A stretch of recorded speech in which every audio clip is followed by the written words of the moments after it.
River Road, you got me running way back home. River Road, you got me running all night long. You got me singing some canal boat song. River Road, you got me running all night long.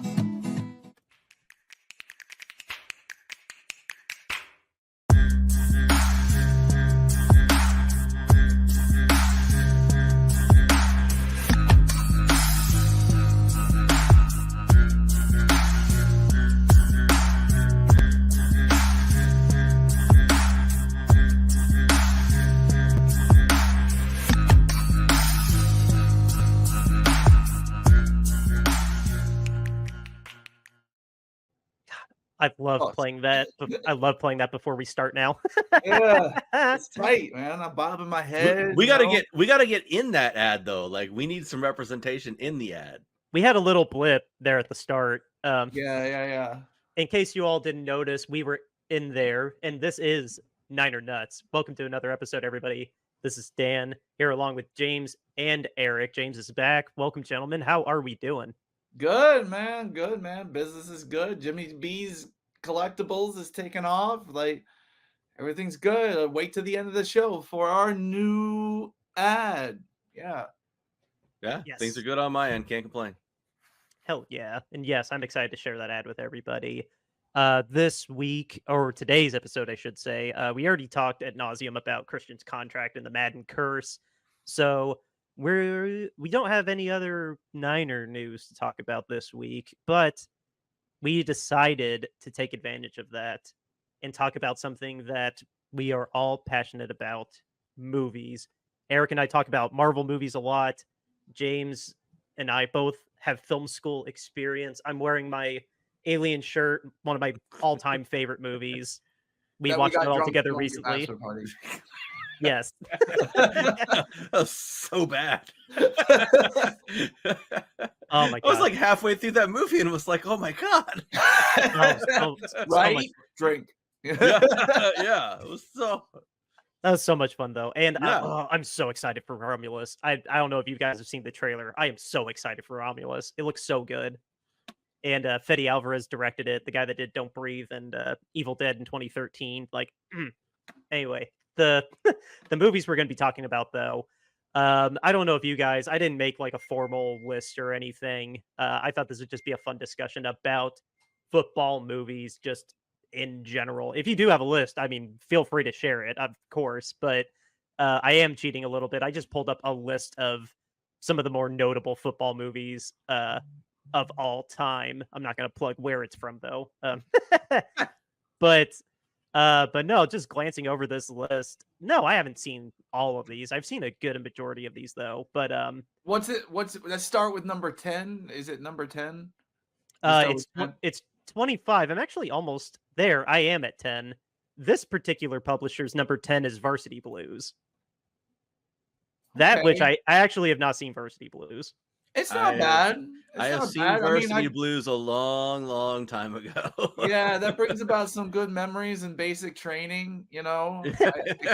Like it was one of the only movies that was playing at the time, and when we got passes, I just kept going to see it because I loved it so much. It's probably, you know, rest in peace, Paul Walker. Probably the only Paul Walker film I actually like. Oh, what? How do you not like the later Fast and the Furious movies? They're awful, bro. They're like Fast 7 was actually pretty good. I'll give that one credit. You know what the best Fast and the Furious is? Tokyo Drift. 3, because Paul Walker's not in it. Like, I mean, that's just my preference. Like, I know he was a nice guy. Don't bash me. I know he was a nice guy, but he just wasn't my favorite actor. Like, he just wasn't. Well, nobody's saying that he was a good actor. We're just saying that the movies are just a sheer adrenaline rush of just nonsense and ridiculousness that force feeds into your brain for like 2.5 hours. See, nonsense and ridiculousness, yes, but I'm sorry, the force feed one does not sit well with me. It really gives me a stomach ache. Oh, I wouldn't say the absence of Paul Walker is why Tokyo Drift is my favorite, but yes, 3 is the best one. And then I'd put 7 behind it, honestly. 7's a great movie, given the circumstances they had to Frankenstein it together, and it turned out watchable, let alone great. Like, yeah, kudos to that movie, honestly. Yeah, all of them from 5 on are and infinitely watchable as just chaotic background noise. I haven't watched 10, full disclosure. I've seen up to 9, and But 10 was why on. did we need 10? Like, Oh my how God. did we get to 10? 10 just takes everything from all the previous movies and just like takes it up to like the next notch of ridiculousness and I mean, what absurdity. what's his name? It was Vin Diesel. It's Vin Diesel, right? Yeah. Yeah. So when Vin Diesel jumps across a bridge into a speeding car right in the window to save a girl, like, I'm out, man. I'm just out. You- Like, You were out That's before. one of the least crazy things that he's done as far as a stunt. I know, but like that is just like Space. it Let's not was forget. it was so ridiculous. Like I just after that, I was like, I can't watch this. This is trash. They went to space in 9. Let's not forget. Yeah. Like, no joke. They literally went to space in 9, and I saw that in theaters. Like, Yeah. I saw 10 in the theater with my son. It was he had the best time of his life. It was he couldn't have been happier. 10's been on Peacock and Prime, and I think it's back on Peacock or it's still on. And I haven't given the 2.5 hours to watch it. My wife and I have watched so many things. Eric, that one trailer I texted you or you sent me with Jake Gyllenhaal as the prosecutor that cheated on his wife. Yeah. We watched the first 2 episodes of that last night. Oh my god, it's so good. Oh, okay. And you still haven't finished Dairy That's Girls? a Like, remake, come by on. the way. We you did know finish that? there. Dan? Sorry, Eric, what did you say? That's a remake. It's based on a book. Is it a remake? Yeah, there was a Harrison Ford movie back in the 90s that was of the same title. Oh, don't tell me that. I kind of don't want to know the ending yet. Well, I'm But just yes, saying, James, like, we did finish Dairy Girls? Girls. We did you finish finish? Dairy Girls. You did? Yes, I thought I texted you we did, but yes, we did No, you finish. didn't text me. Okay. We did take a break to go through a shameless binge, and then we finished Dairy Girls. What did you think? What did you think of the ending and all of that? What did you think? Oh, super sweet. I did get a little emotional during the last episode. It was really, really sweet. What did you think of the Usual Suspects episode? Oh, that was so funny. Isn't it? That's like the best. Like Eric, like you got to watch Dairy Girls so we can all talk about the Usual Suspects episode. Oh, okay. All right. Yes, Well, I don't know what Dairy Girls is, but it's on Netflix. It was produced by the BBC, but Netflix got the international rights, and it really is a great little comedy that's set during. It'll bring you back, Eric. It'll bring you back to our time, like when we were teenagers in the 90s, and some of the crap that was going on. Like the setting is when the Troubles were going on in Northern Ireland and stuff. oh, okay. But the thing about it is that's sort of like a backdrop to the hijinks that these kids get into. And then guess what? The parents get into similar hijinks. Oh. And so like the parents are getting into trouble, the kids are getting into trouble. There's all sorts of stuff. They go to an all-girls Catholic school, and then they have one guy who's the girl's cousin. He's English, and they don't want to send him to an Irish Catholic school because he's English, so they send him with the girls. So he's a boy in an all-girls school. I do want to talk about football movies, but I didn't interrupt that. Great recommendation for Dairy Girls. It is a great show. But I am not joking. I literally have breaking news. I'm surprised your phones didn't go off. Oh. They probably did. I hear beeps going on, but I don't have my watch on. What's the breaking news? I'm turning my phone. Trevor Lawrence, 5 years, $275 million to the Jaguars. Ugh. Is that not the exact contract I told you that Purdy was going to sign? Yeah. I literally said that. I think I said 270 or 275. It was going to be one of those. Now Trevor Lawrence, I think that's a 54, if not $55 million. Yep, $55 million a year for Trevor Lawrence, with 142 of that guaranteed. How many touchdowns did he have last year? Like 26? Breaking news, guys. This is a No. real-time reaction. He didn't have 26 touchdowns. I think he didn't even have 20. Exactly.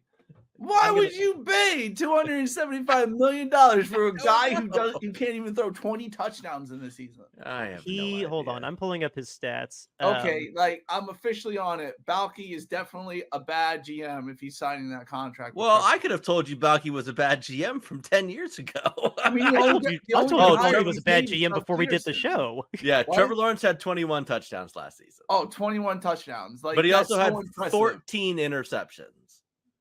That is so awful. That is not worth $275 million. They're banking on that production he had sophomore year, where it was 25-8, and he had 5 rushing touchdowns also.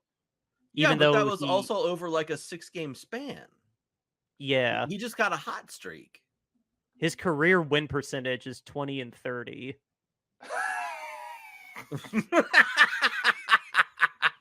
Yeah. Oh my gosh, that's awful. That's an awful, awful contract. That's the market, though. That's what I've told you guys. Like, they would have been better off trading him. They should have traded him and let somebody else give him that contract. Like, that is so dumb. We need a Jaguar. We have a Panthers, or not Panthers. We have a Patriots contact. We have an Eagles contact, and you. We're Niners fans. You need to recruit someone in Florida to be a Jaguars contact. They don't exist. They don't exist. They're all like Niners fans, Steelers fans, Eagles fans, some other fan than the Jacksonville Jaguars. Man, they're really betting the farm that Trevor's gonna be worth it.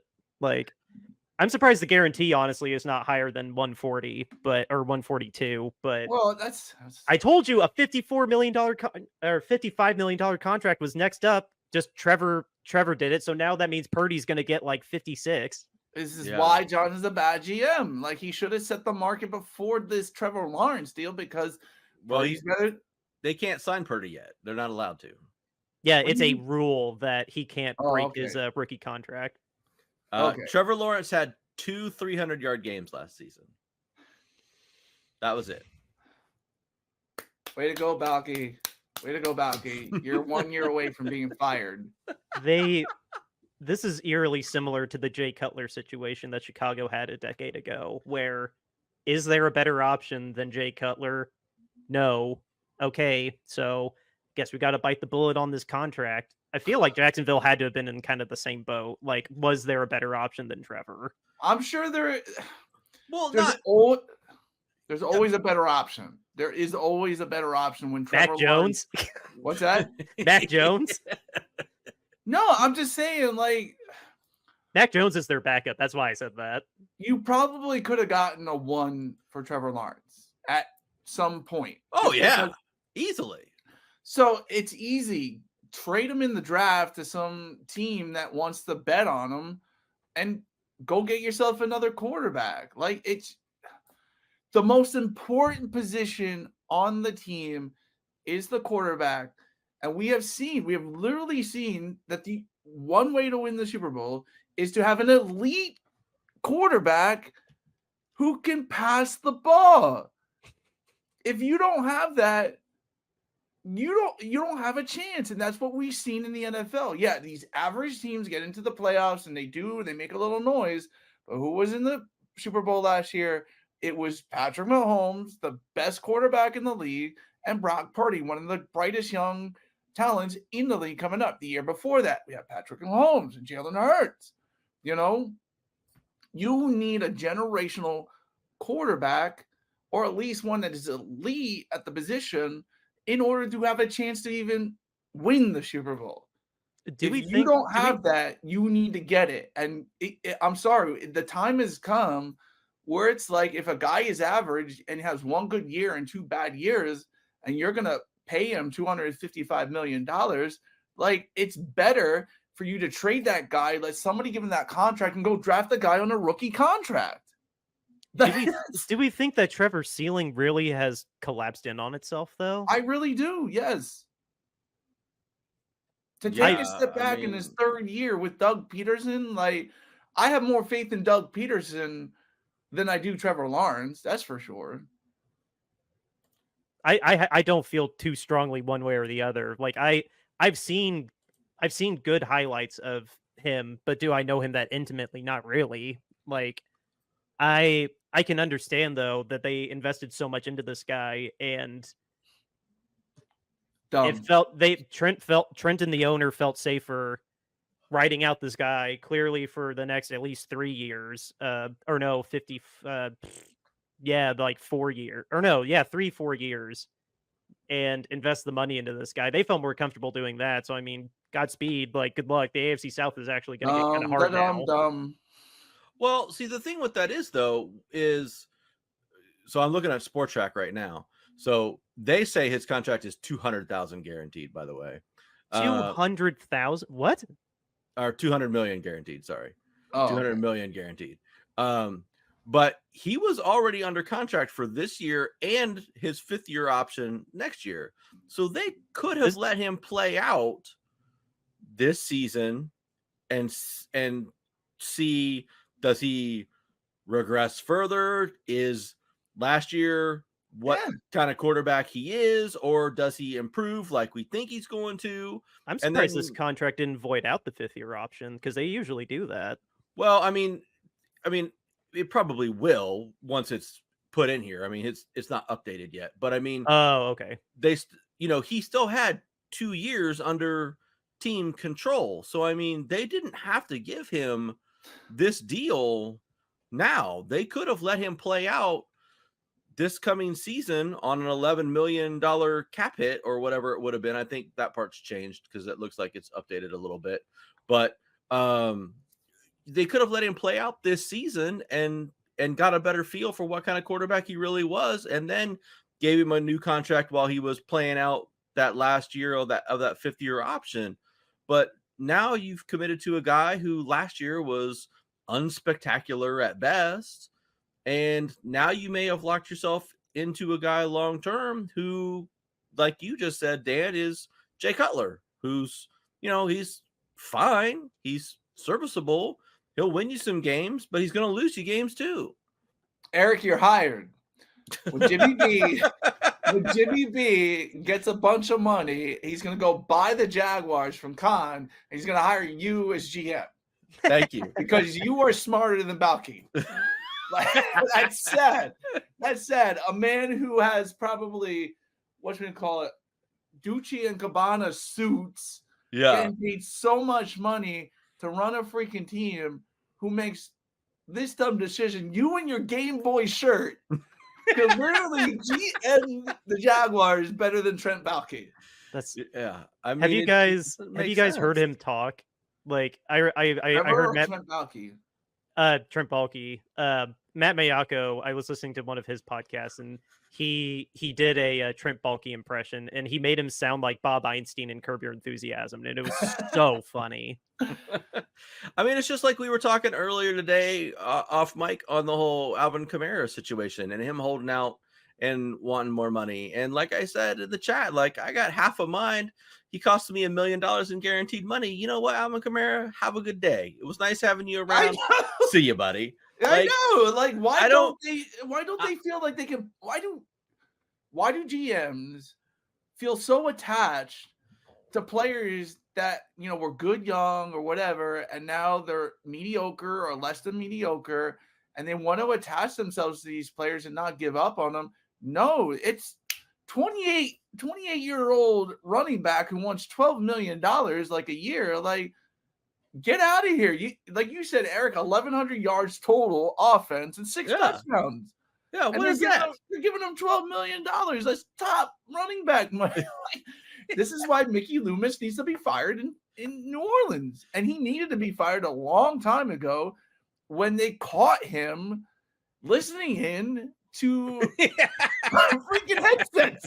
Yeah. Like they're like, and the Saints are like, oh yeah, nothing to see here. Yeah, he's a good GM. Really? Is he a good GM? He literally had to listen to headsets in order to be able to win any games in the NFL. And now that he can't listen to headsets, Sean Payton's gone and everybody's gone. Drew Brees, and we got Alvin Kamara. He's not even their best player. Like, and they're holding on to him. It's like you're holding on. This is why I couldn't be a GM, because I would take too much emotional weight in him being a pseudo face of the franchise. Like, I don't think I'd be as bad as Jerry Jones, but I mean, I don't know, the ceiling that Alvin Kamara, at least in theory, has, maybe being 28 now, that Christian McCaffrey's a unicorn and Kamara, is going to struggle to even hit 1,000 when he clearly struggled to hit 1,100 with 17 games, not even 16 games. I guess the Belichick approach of cut him loose, and then if he still has a good year with someone else, then yay, more power to you. We weren't going to take that gamble. Like, that's why I can't be a GM, because I would not take the Belichick approach unless I probably hated the player as a person. Yeah, I mean, but that's the thing. You're a GM. You're paid to make tough decisions, not to get sentimental about somebody, and your job should always be active, looking to, make the team better. It shouldn't be to hold on to players who had some potential that haven't lived up to it and give them a max contract like this. That's what bad GMs do.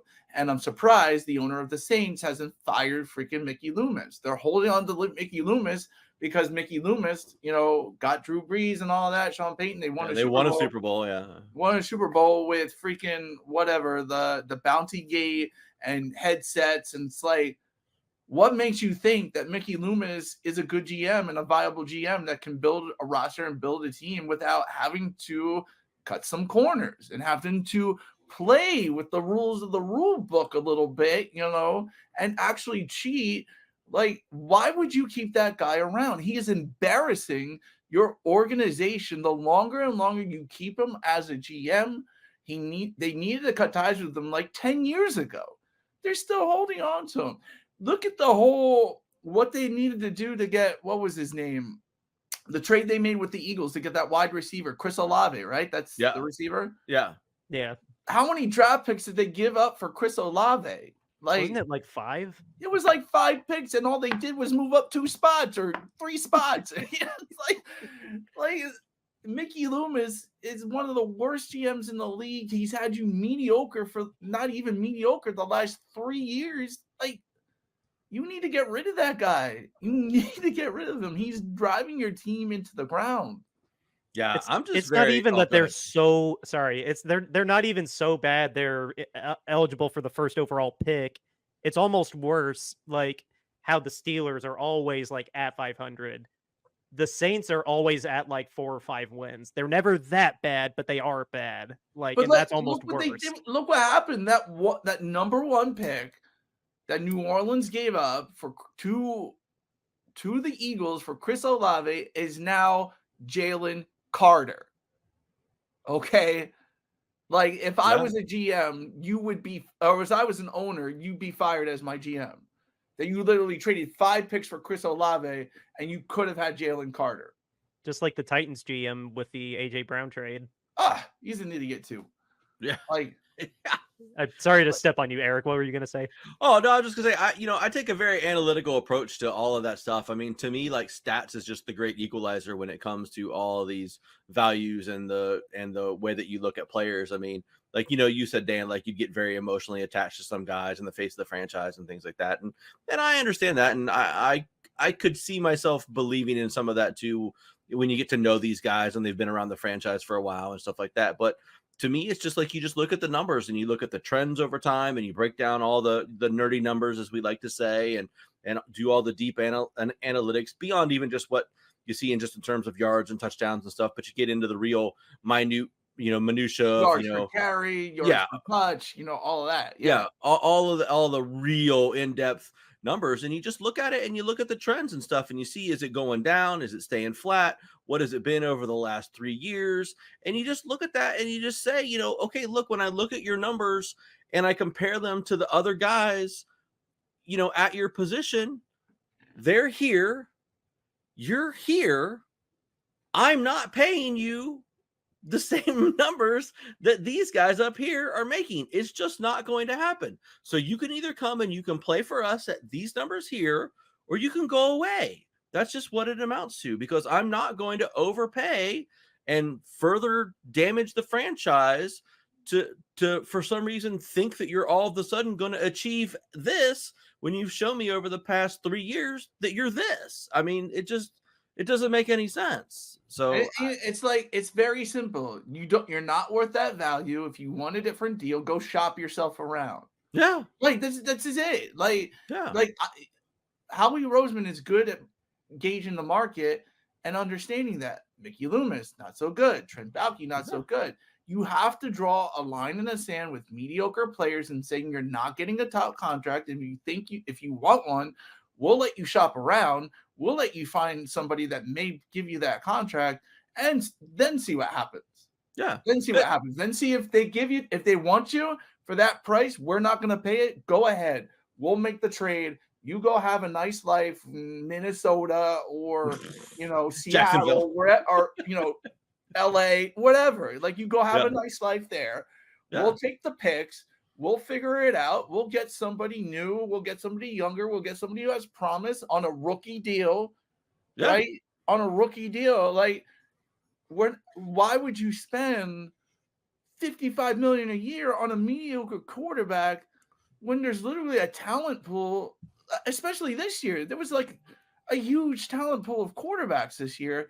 You give Trevor up to one of those guys who wants somebody like that. We'll pay him the money if they do or whatever. You get the pick. You go make another pick. And we like John. At least John was smart enough to move on from Trey Lance. He was like, he made a mistake.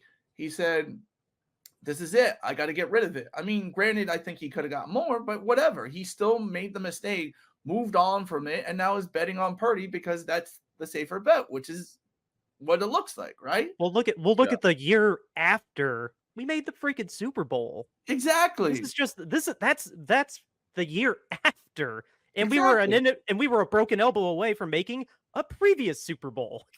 Yeah, I mean, that's the thing. Like, you can't get sentimental about mediocre talent. You just can't. Or unhealthy. Because literally... Yeah, unhealthy talent is the worst. Well, that's literally what everything that you both have just said is exactly the script that followed with Arik Armstead back in March. Yeah. I agree. It sucked losing him. I really hated losing him. But when he's basically two years in a row has shown that he is guaranteed to be out for 6 to 8 games. You're not worth $18 million anymore. We want to cut you down to 6. Okay, well, Jacksonville, I think, is paying him 14 or 16. It wasn't the full 18, but they're paying me more than 6, and their tax bracket's better, just by coincidence. Yeah. Okay, cool. Have fun living in Florida. Yeah. It happens. You can't be sentimental as a GM. Yeah. It's truly a mistake. When you start to become sentimental as a GM, that's when your franchise is going to suffer. Eagles did it too. I mean, they made sentimental signings after the Super Bowl and things like that. But when it comes down to the nitty-gritty, they realize we can't be sentimental with these guys. We have to be always actively looking to improve our team. Yeah. And we're not going to pay top dollar for mediocre talent. They gauge the market. They're usually right about the market.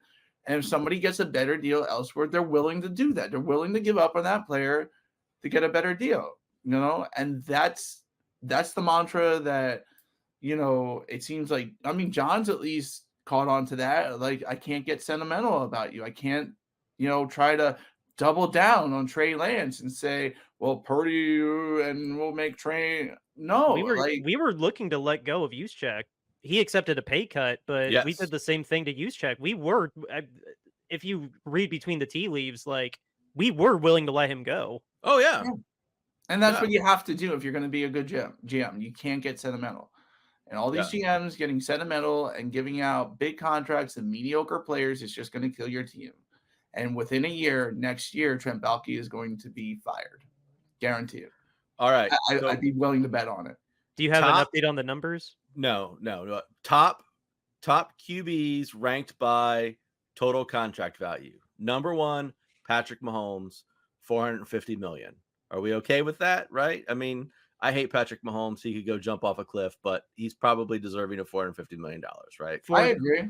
4 Super Bowl trips and 3 wins. Here's a blank check. I know, right? Yeah. Next is Joe Burrow and newly minted Trevor Lawrence tied with $275 million. I didn't know Joe Burrow was making 55. Wow. That's so we're saying Trevor Lawrence and Joe Burrow tied at $275 million. I'm not No. even sure I would pay Joe Burrow $275 Exactly. million. I don't know if I pay Joe Burrow that much money. Now you're paying Trevor Lawrence that much money? If one had to make that money, I would pick Joe. But Yeah, of course you pick Joe. Joe's I Chuck agree. Norris. I agree He in just gets injured. I agree in principle, though, that with his injury risk history, the Bengals are taking a risk. But if he gets hurt again this season, he's a bust. Yeah. If he's out again for a significant period of time, they have serious problem on their hands. Yeah. I think Cincinnati's made the better decision taking the gamble better than Jacksonville, because Jacksonville just has not had the success, and Cincinnati at least made a Super Bowl. Yeah. Next is Justin Herbert at $262.5 million. I abstain. I believe in that kid. I hate his franchise, but I believe in that kid. I think he's worth it. He's the definition of average right now. I think his winning percentage is literally 500. It's the we talked about superstitions. The franchise is sort of like cursed ever since they went out to LA. Jim Harbaugh, we'll see what he can do with them, but I mean, I'm okay with Herbert. Just getting that second contract. I mean, it's not like we're putting him up, above Patrick Mahomes or something like that. He's got worlds of talent. I'll grant you that. I don't believe in the Madden curse, but I believe in the LA Chargers curse. I really like Herbert. All right. Yeah, I think he's worth it. Okay. Yeah. Lamar Jackson is fifth at $260 million. Do we pay Lamar $260? I think Lamar's worth every bit of money you get him. He's going to get over the hump. 2 MVPs. I agree. No argument. Yeah. Josh Allen is next at $258.34. He's worth it. Yeah, I say it's like Justin Herbert to me. Like the Bills, just something existential is just keeping the Bills back. Like something intangible is keeping the Bills back. But in terms of pure talent, Josh Allen's worth it. Curse or something like that. Is that what you're talking about? Exactly. No, Josh is worth it. Next, we'll have a very polarizing discussion over Jalen Hurts at $255 million. He's number 9, right? 7. He's number 7 on the list. So over a year ago, he was the highest paid quarterback. That literally lasted a week, and now he's 7, right? Yeah. He was worth a big boy contract. I'll agree with James. He was worth a big boy contract. He got it, and what did Howie do? He got ahead of the market, and now he went from number 1 all the way down to number 7 in a little over a year. Right? This is what I've been preaching with John.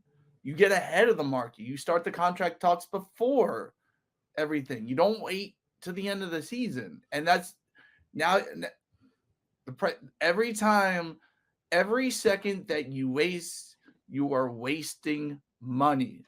You really, really are. Because every day it goes up a mil. The next day it goes up another mil because somebody's signing. Every day that the longer you let it go, you're wasting money. Are we worried if Jalen's touchdown to interception ratio is similar to last year, or are we still okay?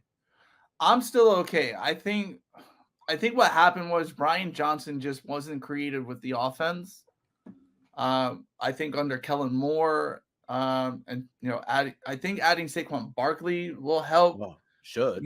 And when you have a 3-down back that can catch, run, and block and be in there every down, you have AJ Brown, Goddard, Devontae Smith, like.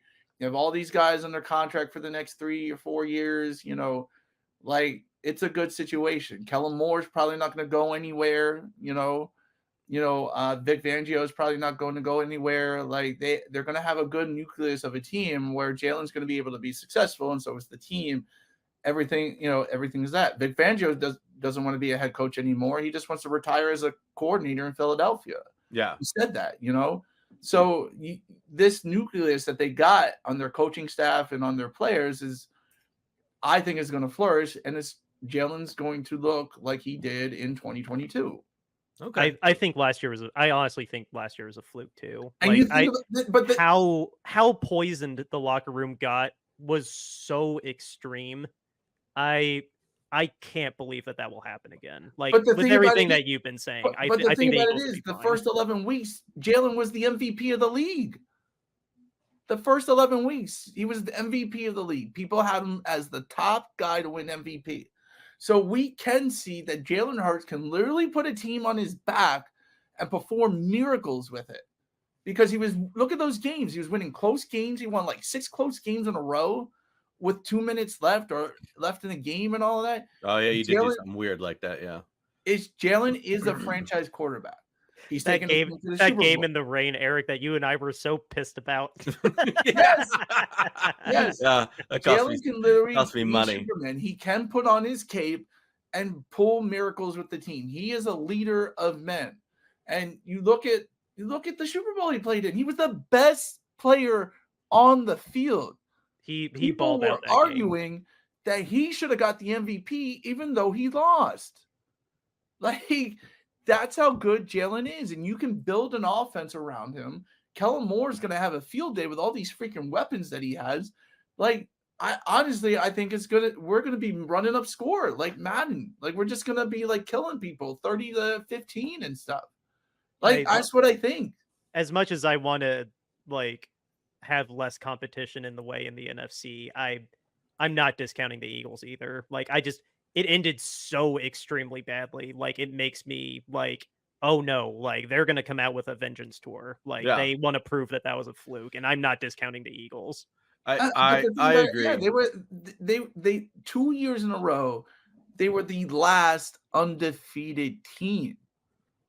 And they had a tumultuous locker room last year, and they still were the last undefeated team.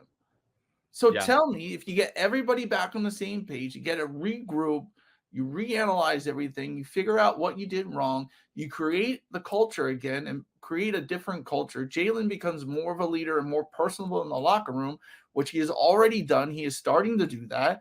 Like, yeah, they're coming back with a vengeance. They're going to go out and they're going to kill teams 30-15 or 30-10 every single week you watch. It's going to be a 3-legged race between your team, us, and the Lions, I think. No, I think the Packers are going to be in there. Oh, thank you. I cheered for the Packers last time we talked about the whole league. Thank you for reminding me. The Packers are going to be a sleeper good team too. Yes, they are. If you're looking for the prime team in the NFC to come out and be NFC champions, it's the Packers. They have the whole package to be the next team. Purdy went to the Super Bowl and lost, not getting back. Goff went to the Super Bowl, lost, not getting back. Hurts went to the Super Bowl and lost, not getting back. You look at history. You were so set on that curse. I am, because it's proven. Like, it hasn't been broken for like 30 years.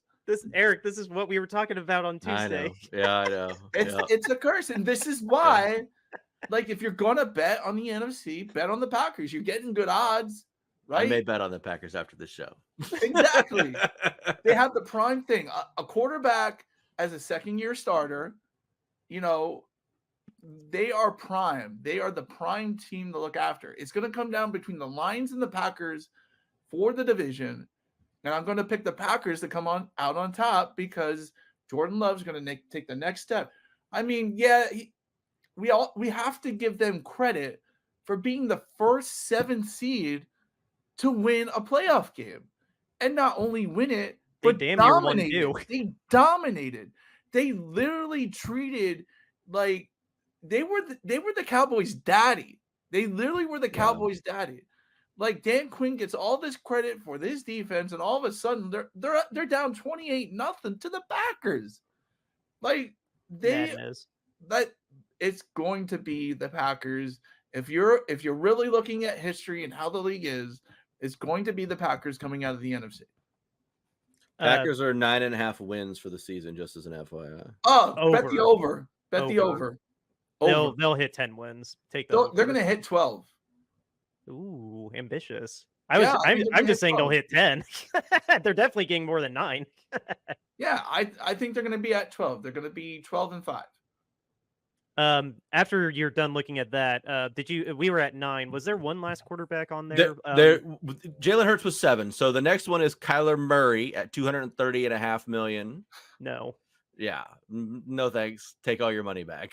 No, he was not worth it. I would like to return what I have purchased, please. I mean, to be Unless fair, you're gonna play, unless this you're one's paying too him to short. play freaking Black Ops and to be a professional video gamer, like then he's worth the money. You know? to be fair, that organization has a lot bigger problems than just him. But yeah, no, all things considered, no, he hasn't been worth. You the mean the fact that contract. they're so cheap, the fact that Yeah. they make players pay for food, you know? Yeah. No, Arizona's a complete S show. Like that, it's just an extension of their problems. No, he's not been worth it. Yeah. After him is another wonderful face of the franchise in Deshaun Watson at $230 million.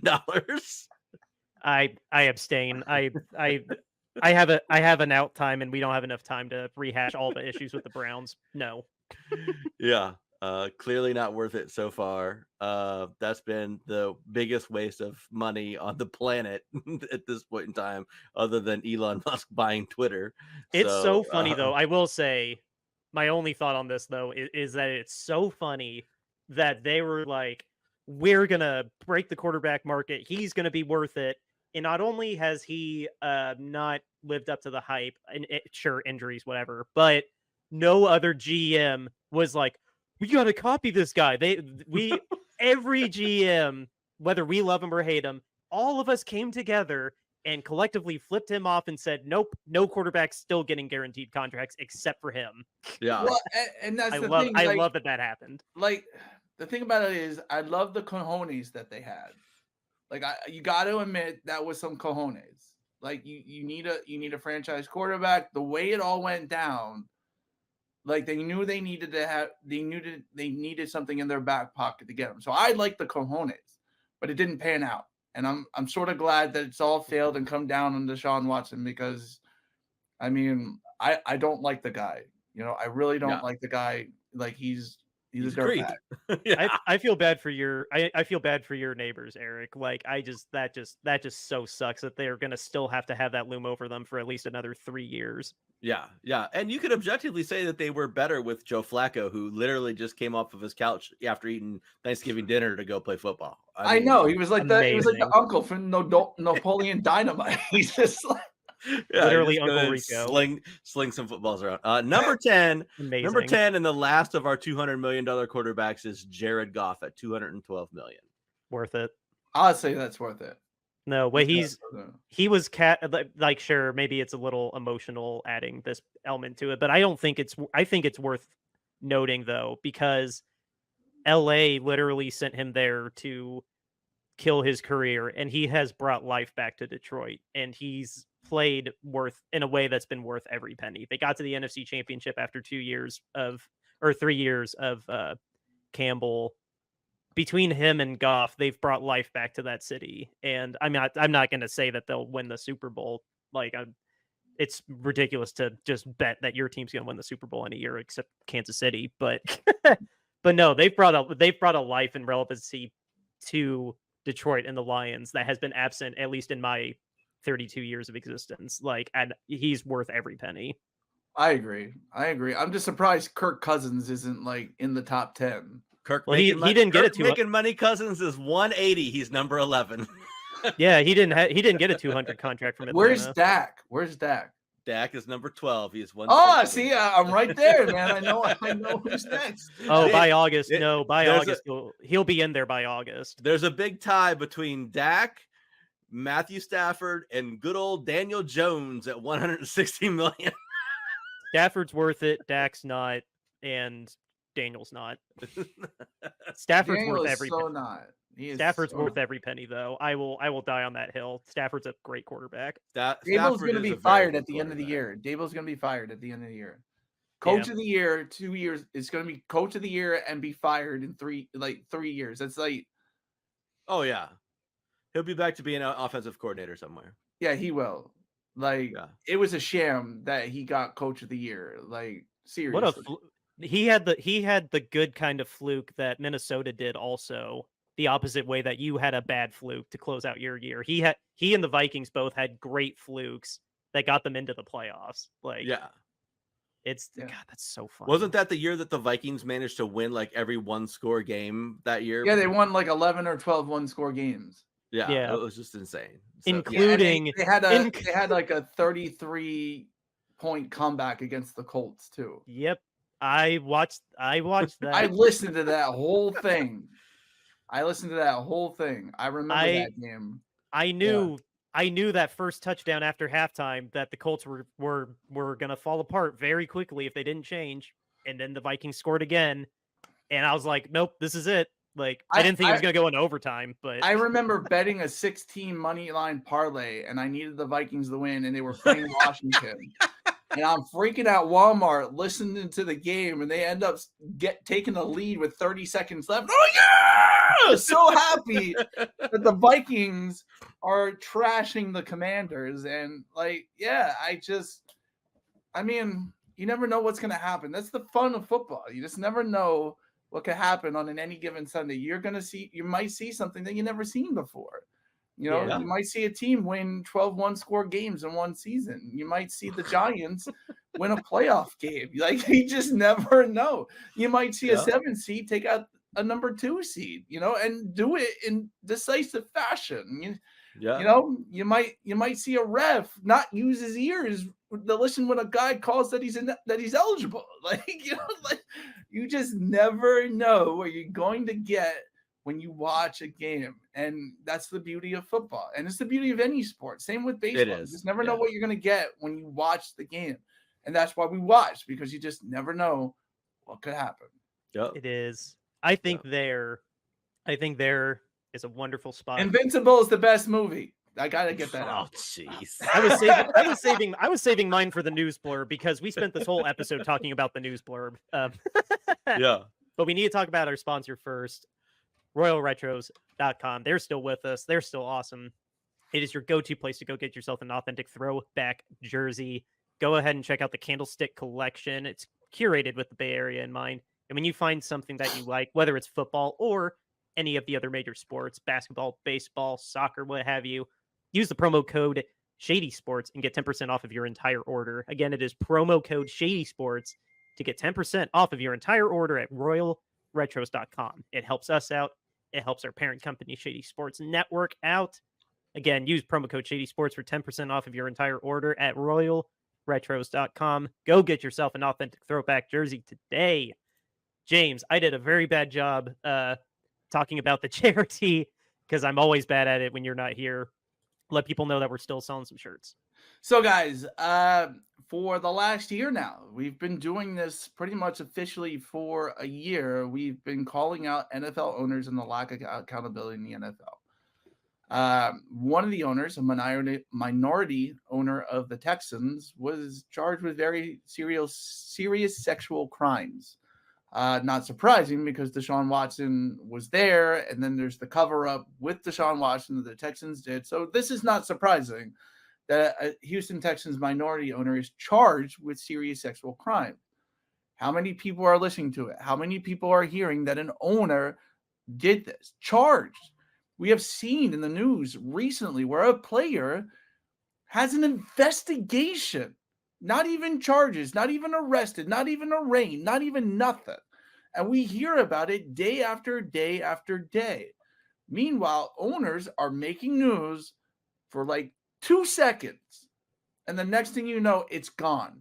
It's gone. Nobody's paying attention to it. Well, we here at Niner Nuts are paying attention to it. And if you think your owner is clean, there were 31 teams on the blackmail PowerPoint. Every owner has dirt. We know it. And we can track back to Jed York, where the NFL knew for 2 years that he was implicated in an insider trading scandal from a company that was helping students cheat on tests during the pandemic. And what's going on? Why aren't we hearing about this? Why isn't this big news? Why do I have to read about it in the San Francisco Chronicle once, and not, the newspapers on the East Coast aren't even talking about it? There's just little blurbs like San Francisco Reporter, and that's it. Nobody's analyzing this. Nobody's calling these guys out. We are. And to show you, we put our money where our mouth is. We are selling shirts to help a crisis center in Kentucky where the Houston Texans minority owner committed the crime, okay, and is charged with crime. We had them on our show. You can see we are giving play to the little guy. We want them to be noticed. We give back to the community. We call out the big guys that are screwing everybody over and not getting called out about it. So that's what owner standards are less than player standards. Hashtag owner accountability. Raise money for a Kentucky Crisis Center. $22.99 gets you that shirt if you want to be with our statement. Next up, we have our alternate podcast logo art. I own this shirt, very high quality, $22.99 gets you that in premium tee, but we have it in pullover hoodies, crew neck sweatshirts, youth long sleeve tees, all different sizes, colors, and everything. Next up, we have our podcast logo art. You will find this on Spotify, YouTube, and anywhere that you see our profile. You will see this shirt. $22.99 gets you that in a t-shirt, or we have it in long sleeve tees, pullover hoodies, crew neck sweatshirts, all different sizes. And finally, our custom 49er Niner Nuts shirt. How can you say no to a peanut eating peanuts while sitting on the couch rooting for his San Francisco's 49ers? $22.99 gets you that in a tee. We got it in different styles, different sizes. Donate to our wonderful charity in Kentucky, Mountain Comprehensive Care Management. They are the charity that we are raising this for. Guys, this is a great charity. We had them on back in March. Watch that episode. Find out what they do. They let you know that, guess what? These perpetrators of sexual violence are not, they're not what you think. They are the class of society. They hide it very well. Nobody knows what they're doing. They also tell you that sexual assault is an underreported crime, that nearly 50% of all women have been sexually assaulted. Okay? They are a great crisis center. They are helping people in the community overcome not only the sexual assault, but the things that go with it, like addiction. Okay? A lot of people who are hooked on drugs are that way because they needed an outlet to hide the abuse and get over the abuse. They are dealing with dual diagnoses like PTSD, bipolar 2, depression, anxiety. Guys, you need to donate to this charity today. You need to get on our side, call out the big guys, and tell them, hey, we're tired of it. We're donating by buying these t-shirts to this charity. You can even donate on their website if you don't want a shirt. We are here to fight for the little guys, to say no to the owners who are up there in their ivory towers getting away with earmuffs. 1, 2, 3. Put your hands over your child's ears. The owners who are getting away with shit every single day. There's a blackmail PowerPoint, and we want it. We want it released, okay? Dan Snyder, I know you still have it. Put it up on the web for everybody to see. Let's just cause chaos and see what happens. You're not an owner anymore. So go, do it. Have some fun, Watch it burn. Donate to this charity today. Yo, here. I links to the charity and the bonfire shirts are in the show notes. Just to remind you all as well. Next week is a bye week, so that means that we will return on the 25th. Apologies. We'll be back on the 25th. In the meantime, guys, have a wonderful Father's Day. And if you celebrate Juneteenth as well, happy Juneteenth. Very happy to celebrate both of those here on the show. Paid holiday. And we spent the whole episode talking about the news. So all I will do, even though this means we get to have a further movie discussion at a later date. Invincible. I will say The Blind Side is super overrated and actually pretty bad. That shouldn't even be anywhere near even the 100 list. Yes, that's a very bad movie. And then underrated movie, go watch We Are Marshall. That's a phenomenal Matthew McConaughey movie. That is. It's celebration of a 3-10 team. Like, they made a good movie about a 3-10 team. Yeah, We Are Marshall's incredible. Blindside is bad. Watch Marshall instead. Rudy, Guy yes. Ross, Rudy. Eric, throw a title out before we leave. The Water Boy. show me your boobies, and I like that But Mama too. said alligators so ornery because they have all those teeth and no toothbrush. Yeah. Oh man, but yeah, guys, we'll be back on the 25th. Happy Father's Day and happy Juneteenth, and yeah, no, thank you, Trevor Lawrence, for having something more topical to talk about. Yeah. Great show content today. Thanks, Trent Balky. All right. Don't forget, at the end of this show, you will see the new Jimmy B collectibles ad. Guys, if you have any collectibles, doesn't matter what it is, come to us. We will help maximize the financial power of your collection. Don't sell for pennies on the dollar only for a shark to make hundreds of thousands of dollars on your collection. Come to us. We will tap into that financial power that your collections has. It doesn't matter what it is. Right now, we do cards, we do coins, we do comic books, we do Hot Wheels, and we have a backlog for Beanie Babies. Yes, we have a backlog for Beanie Babies. We have a wait list for Beanie Babies, guys. And I'm here to tell you, as Jimmy B Collectibles, we have a very unique marketing strategy that will bring Beanie Babies back for good. It will be a multi-billion-dollar industry with a fully sustainable secondary market that will have unlimited financial growth for the unforeseeable future. Watch our videos on our webpage, our YouTube channel. Keep up with us. We are making a video. Dan here, he's cutting it together. Got some very good stuff going on. We have a very strong plan. Look out for it in the next coming month and wait to see the ad at the end of the show. Eric, do you have anything else to say? The only thing that I was going to say was I looked and I saw that the Big 12 is trying to sell off the naming rights to their conference. They're looking to get rid of the name Big in the Big 12 and just sell that off. So it could be like the Target 12 or the Microsoft 12 or just the 12, the crypto.com 12 or, whatever it turns out to be. But yeah, they're looking to sell off the naming rights to that. So, apparently everything in the world is for sale. So, well, Jimmy B is not for sale. It could be the Jimmy B 12. Whoa! Yeah, the Jimmy B 12. There you go. That would be awesome. So, guys, with that said, outro music, River Road, Justin Muth. Later. Catch you all on the 25th.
River Road, you got me running way back home. River Road, you got me running all night long.